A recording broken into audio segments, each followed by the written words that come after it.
Hello everyone, मेरे YouTube channel में आप सबका स्वागत है। आज हम 7th क्लास का हिस्ट्री का तीसरा लेसन दिल्ली के सुल्तान पढ़ेंगे। इस लेसन से पहले हमने जो सेकंड लेसन पढ़ा था नए राजा और उनके राज्य, उसमें जो नक्शा दिया गया था उसमें कहीं भी दिल्ली नहीं दिखाया गया है, या उस लेसन में कहीं भी दिल्ली की कोई बात नहीं हुई है। हम ये भी कह सकते हैं कि इससे पहले किसी भी राजा ने दिल्ली को अपनी राजधानी नहीं बनाया, या उस समय तक दिल्ली थी ही नहीं। तो सेकंड लेसन के नक्शे में जो इंद्रप्रस्थ का स्थान दिखाया गया है, वही बाद में दिल्ली के नाम से जाना जाने लगा और 12वीं शताब्दी के मध्य तक यह एक महत्वपूर्ण व्यापारिक केंद्र बन गया। जब तोमर राजपूतों की अजमेर के चौहानों के साथ युद्ध हो रहा था और वो युद्ध में तोमर राजपूत हार गए थे, उस समय दिल्ली एक महत्वपूर्ण व्यापारिक केंद्र के रूप में उभरा। तो ये देखते हैं कि दिल्ली में उस समय समृद्धशाली जैन व्यापारी भी रहते थे और उन्होंने अनेक मंदिर बनवाए जिन्हें हम जैन मंदिर कहते हैं। तो दिल्ली में देहलीवाल कहे जाने वाले सिक्के भी बनाए जाते थे। 13वीं शताब्दी के आरंभ तक अनेक सुल्तानों का आगमन शुरू हो गया और उन्होंने दिल्ली को अपनी राजधानी के रूप में विकसित किया। ये थर्ड लेसन के नक्शे में जो ये दिखाया गया है एरिया, ये लगभग जम्मू कश्मीर के नीचे और गुजरात और राजस्थान के ऊपर का क्षेत्र दिखाया गया है। जो ये 4-5 नाम लिखे गए हैं, हौज, खास, सीरी, जहांपना, दिल्ली ए-कुना, और ये जो 5 क्षेत्र हैं यही उस समय सुल्तानों के अधिकार में थे। यहाँ से उन्होंने अपना अधिकार क्षेत्र चारों तरफ बढ़ाना शुरू कर दिया और वो अपने अधिकार क्षेत्र को बढ़ाते बढ़ाते पूर्व में बंगाल तक चले गए और दक्षिण भारत में तंजावुर तक चले गए।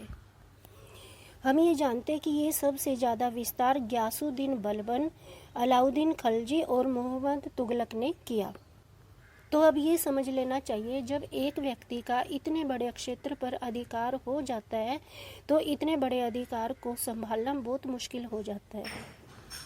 दिल्ली में बैठकर बंगाल तक नियंत्रण रखना और तंजावुर तक नियंत्रण रखना, ये एक महत्वपूर्ण चुनौती है और केवल चुनौती ही नहीं बल्कि असंभव भी है।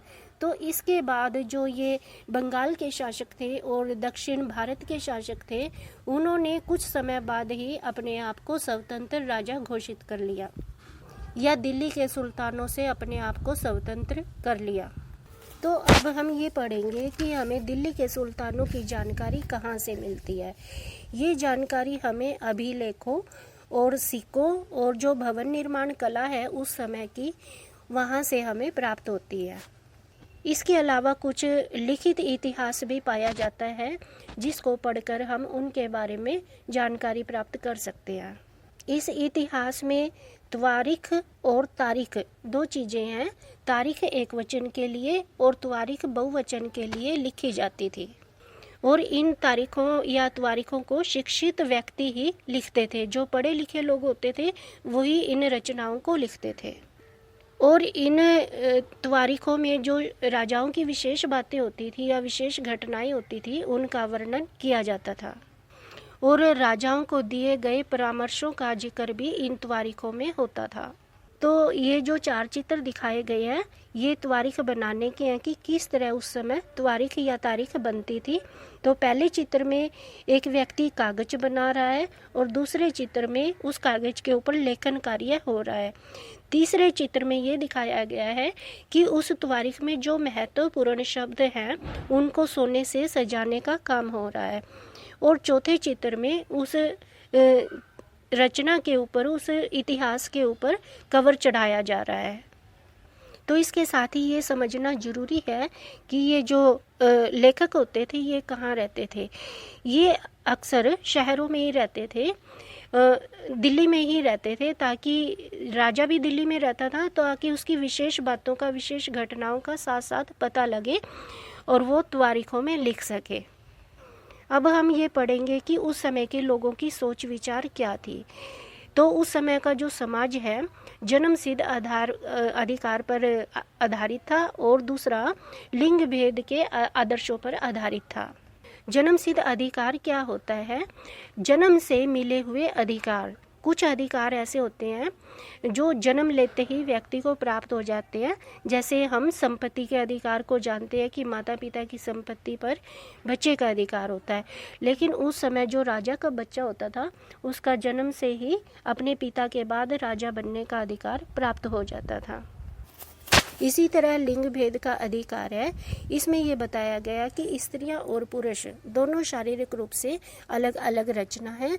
स्त्रियां कमजोर मानी जाती थी और पुरुष ताकतवर समझे जाते थे, और ये कहा जाता था कि सभी महत्वपूर्ण कार्यों में केवल पुरुषों का ही अधिकार है और स्त्रियों को पुरुषों के अधीन होना चाहिए।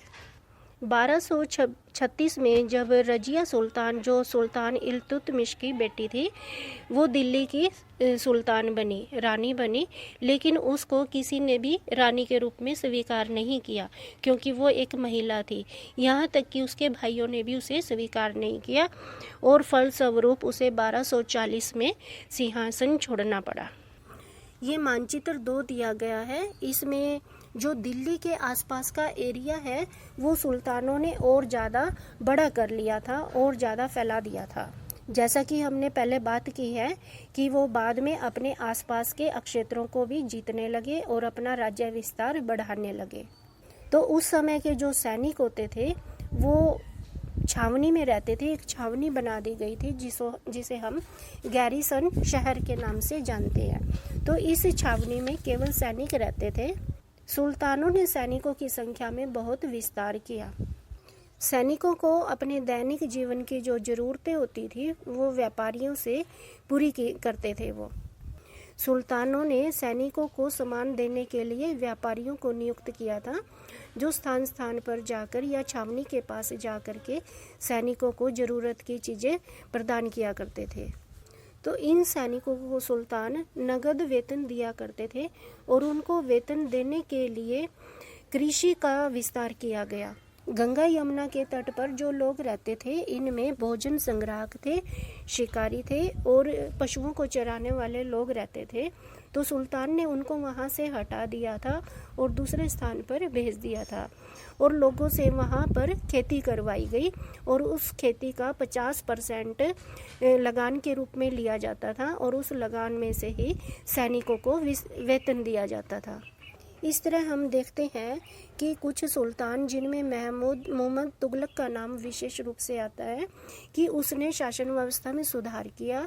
जैसे अभी हमने पढ़ा है, सैनिकों का विस्तार करना और उन्हें नगद वेतन देना और कृषि का विस्तार करना। तो ये अच्छी बातें हैं जो उसी राजा ने सबसे पहले शुरू की। जबकि इससे पहले जो सेना होती थी वो अपेक्षाकृत कमज़ोर होती थी और ना ही उन्हें वेतन दिया जाता था। राजा ने सैनिकों को इतना वेतन देने के इसलिए इंतजाम किए थे ताकि सैनिक खुश होकर के राजा की सुरक्षा करें और राज्य विस्तार में राजा की मदद करें।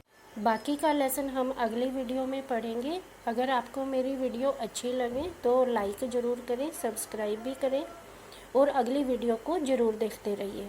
धन्यवाद।